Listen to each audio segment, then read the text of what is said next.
வேதிகாவின் அருகில் மிக நெருக்கமாக சர்வா வந்து நிற்க ஒரு நொடி அவள் திக்குமுக்காடி போனாள். எங்கே தன்மேல் பாய்ந்து ஏதாவது செய்து விடுவானோ என்ற அச்சம் அவளுக்கு வந்தது. ஏய், என்ன இதெல்லாம்? தள்ளிப்போ, உன்னை என் ரூம்குள்ள விட முடியாது.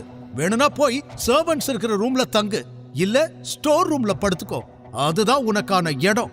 கெட் லாஸ்ட் என்று வேதிகா கோபமாக கத்த, அதுவரை கம்பீரமாக நின்று கொண்டிருந்த சர்வாவின் முகம் அடுத்த நொடி மாறியது. அவன் விலகி பின்னால் வர வேதிகா வேகமாக கதவை சாத்திவிட்டாள். அது சரி, நான் அந்த நைட் ஃபுல்லா குடிச்சு மட்டை ஆயிட்டேன், ஒத்துக்கிறேன். ஆனா இவ எதுக்கு கதவை திறந்து வச்சுக்கிட்டு தூங்குனா? இத கேட்டா லாஜிக் பேசுறியான்னு கேப்பா. எதுக்கு என்று தனக்குள் சொல்லிக் கொண்டவன், இதுக்கு மேல இங்க நின்னு நம்ம அசிங்கப்பட வேணாம் என்று முடிவெடுத்து விட்டு அவள் சொன்னது போல சர்வன்ட்ஸ் தங்கும் இடத்திற்கு வந்தான்.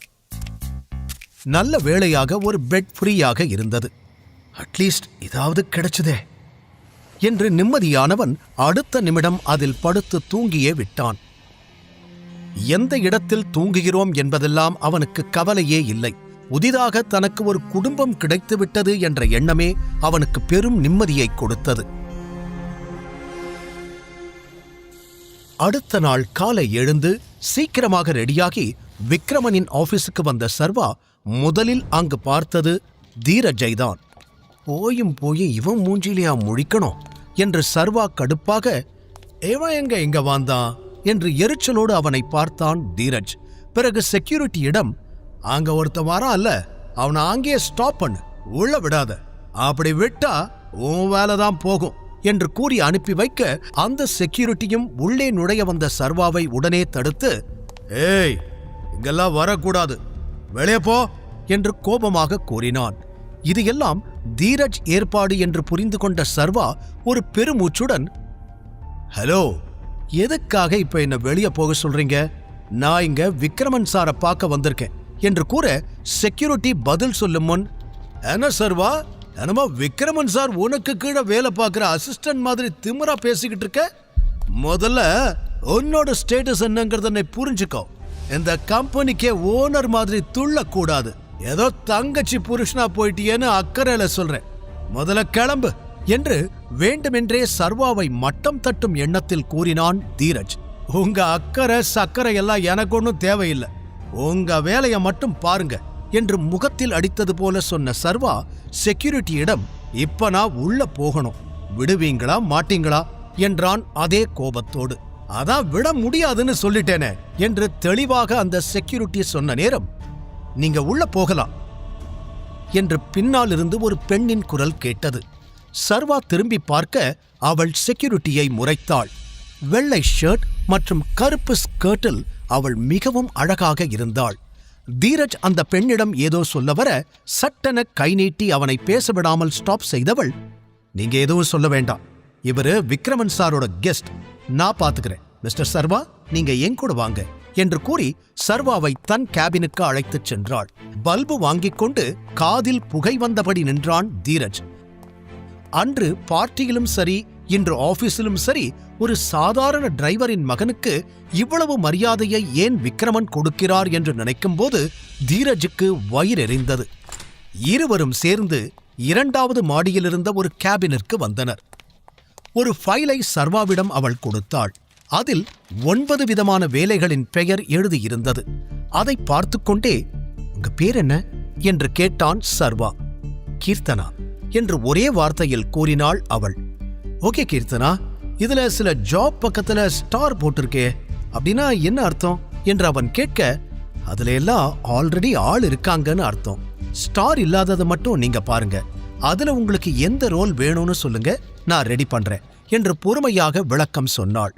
அப்படியா என்று கேட்டுக்கொண்ட சர்வா அதிலிருந்த மேனேஜர் ரோலை செலக்ட் செய்து கொண்டான். அதை கவனித்துக் கொண்டிருந்த கீர்த்தனாவுக்கு ஆச்சரியமும் அதே நேரம் சர்வா மீது நல்ல அபிப்பிராயமும் வரவில்லை. சர்வா என்ன சொல்றானோ அதை ப்ராப்பரா பண்ணி கொடுக்கணும் என்று அவளது பாஸ் விக்ரமன் ஏற்கனவே ஆர்டர் போட்டிருக்க கீர்த்தனாவிற்கு வேறு வழி இல்லை. ஓகே, இந்த ரோல்லையே உங்களுக்கு ஃபிக்ஸ் பண்ணிடுறேன், உங்களோட பர்சனல் டீடைல்ஸ் எல்லாம் எனக்கு வேணும், நீங்க நாளையிலிருந்து ஜாயின் பண்ணிக்கலாம் என்று அடுத்தடுத்த வேலைகளை பார்க்க ஆரம்பித்தவள் சர்வாவின் டீடைல்ஸ் அனைத்தையும் நோட் செய்து கொண்டாள். பிறகு அங்கிருந்து வெளியே வந்த சர்வாவின் மனதிற்குள் பல எண்ணங்கள் ஓடிக்கொண்டிருந்தது. இந்த கம்பெனியே அவனுக்கு சொந்தமானதுதான். அதை முழுதாக எடுத்துக்கொள்ளும் விருப்பமும் அவனுக்கு இருந்தது. ஆனால் ராணா மற்றும் அவனது மகன் சூர்யாவின் முகத்திரையை கிழிக்கும் வரையிலாவது தன் ஐடென்டிட்டியை மறைத்து வாழ்வது என்று முடிவெடுத்தான்.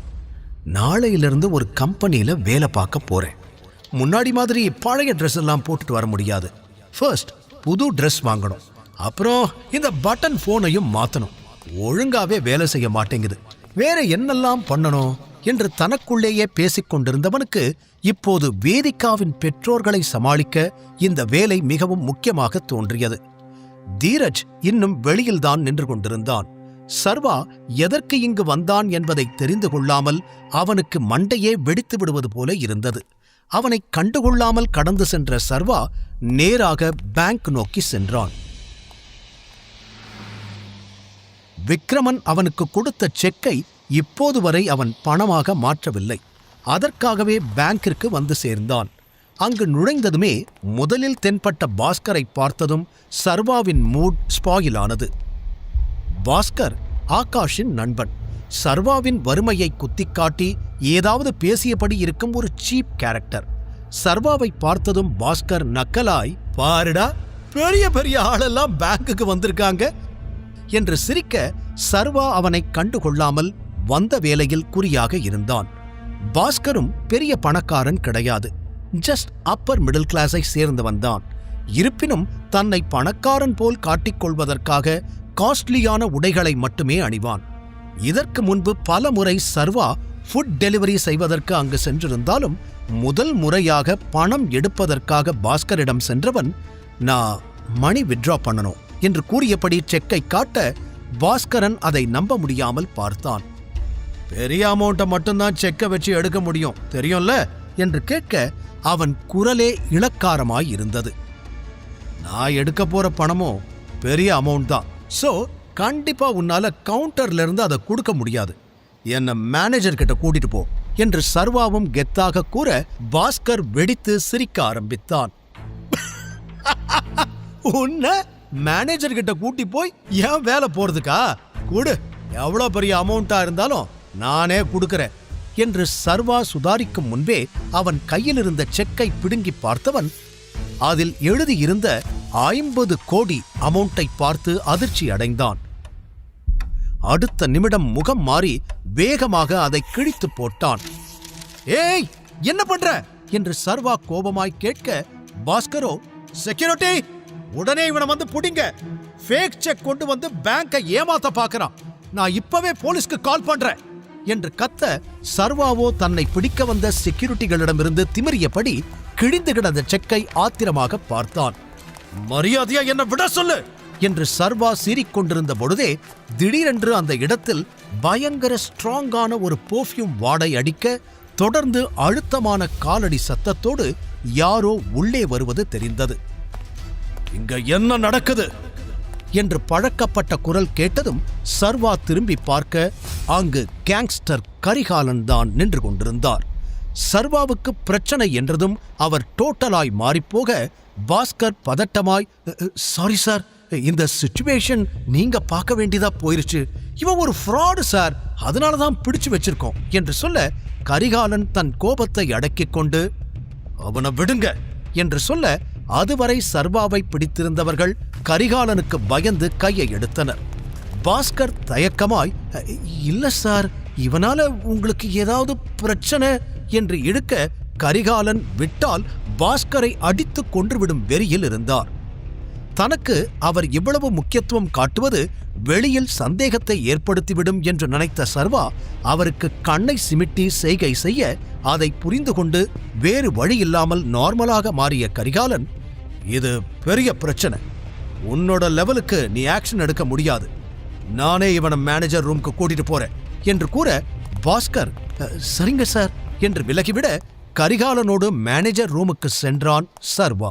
ஃபுல் ஏசி ரூமில் கம்ப்யூட்டரில் ஏதோ ஒர்க் பண்ணிக் கொண்டிருந்த மேனேஜர் திவாகர் மடார் என்று கதவை திறந்து கொண்டு திடீரென்று யாரோ வருவதை நிமிர்ந்து பார்க்க, கரிகாலனை கண்டதும் வேகமாய் சேரிலிருந்து எழுந்து, சார் நீங்களா, வரேன்னு ஒரு வார்த்தை சொல்லியிருந்தா நானே வந்து வெல்கம் பண்ணியிருப்பேனே என அவசரமாய் கேட்க, கரிகாலன் நோ இஷ்யூ என்றபடி அங்கிருந்த சோஃபாவில் அமர்ந்தவர், என்னோட வேலை விஷயமா தான் வந்தேன். ஆனா வெளியே நடந்த பிரச்சனைய பார்த்ததுக்கு அப்புறம் உங்ககிட்ட சில முக்கியமான விஷயங்களை பேசணும்னு தோணுச்சு. அண்ட் இது யாருன்னு தெரியுதா என்று சர்வாவை காட்டி கேட்டார். அவனை மேலும் கீழும் பார்த்த மேனேஜரின் கண்கள் அவனுடைய கையில் இருந்த புலி முத்திரை மோதிரத்தில் பதிய அடுத்த நிமிடம் ஆடிப்போய்விட்டார். கடவுளே, இது நம்மளோட டைகர் தானா?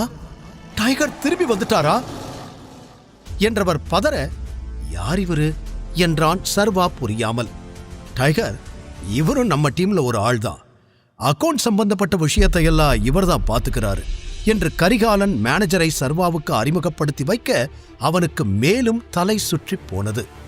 ஒரு நேஷனல் பேங்கின் மேனேஜர் தனக்கு கீழே இருப்பது அவனுக்கே புதுமையாக இருக்க, மேனேஜரோ அவன் காலிலே விழுந்து விட்டார். டைகர், இவ்வளவு நாள் எங்க போனீங்க? நாங்க உங்களை தேடி அலையாத இடம் இல்லை. இப்போ உங்களை பார்த்ததும் எல்லாம் மாறும்னு எனக்கு நம்பிக்கை வந்துருச்சு. உங்களுக்கு என்ன வேணாலும் சொல்லுங்க, நான் பண்ணி கொடுக்கிறேன். சொல்லுங்க டைகர், சொல்லுங்க என்றவர் பதற, சர்வா அவசரமாய், முதல்ல எந்திரிங்க, கால்ல எல்லாம் விழுந்துட்டு இருக்காதீங்க என்று சொல்ல, மேனேஜரோ கண்கள் கலங்கி போய், உங்களை பார்த்த சந்தோஷத்துல என்ன பண்றதுனே தெரியல டைகர். உங்க அப்பா ராஜன் மட்டும் அன்னைக்கு ஹெல்ப் பண்ணலேனா நான் இப்போ உயிரோடவே இருந்திருக்க மாட்டேன். நீங்க வந்துட்டீங்க இல்ல, இங்க இனிமே நம்மளோட பிரச்சனை எல்லாம் முடிஞ்ச மாதிரி தான் என்று சொல்ல, அதற்கு கரிகாலன், போதும் போதும், இத பத்தி அப்புறம் பேசலாம். முதல்ல உனக்கு கீழே வேலை பார்க்கறவங்களுக்கு யார்கிட்ட எப்படி நடந்துக்கணும்னு கத்துக்கொடு. நான் இன்வால்வ் ஆகி கத்துக் கொடுக்க ஆரம்பிச்சா எவனும் உயிரோட மிஞ்ச முடியாது என்று மிரட்டலாக சொல்ல, மேனேஜர் என்னவோ நடந்திருக்கிறது என்று புரிந்து கொண்ட நிமிடம் கரிகாலன் வெளியில் நடந்த கூத்தை சொல்ல, மேனேஜர் கொதித்து விட்டார். ஒரு பக்கம் சர்வா தன் வாழ்வின் புதிய பக்கங்களை பார்த்துக் கொண்டிருக்க, இன்னொரு புறம் பல வருடங்களாக சர்வாவை தேடிக்கொண்டிருந்த ஒருவனுக்கு அவனை பற்றிய தகவல் வந்து சேர்ந்தது.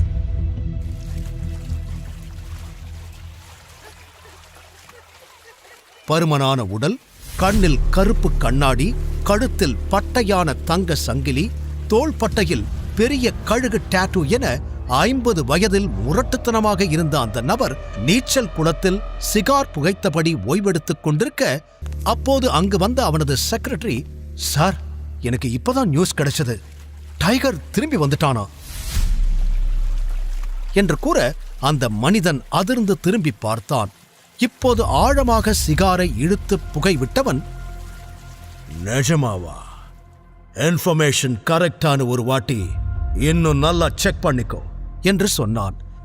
எஸ் சார், 100% ஷுர், டைகர் தான் அது. நம்ம ஸ்பை கிட்ட இருந்து தான் இன்ஃபர்மேஷன் வந்திருக்கு. ஆனா இன்னும் டைகரோட ஐடென்டிட்டியை அவங்க ரிவீல் பண்ணல. சரி, அந்த புலிக்குட்டி இப்பதானே வந்திருக்கு, உடனே எதுவும் பண்ண வேண்டாம். Let him play. அவனே நிச்சயம் நம்மளை தேடி வருவான்.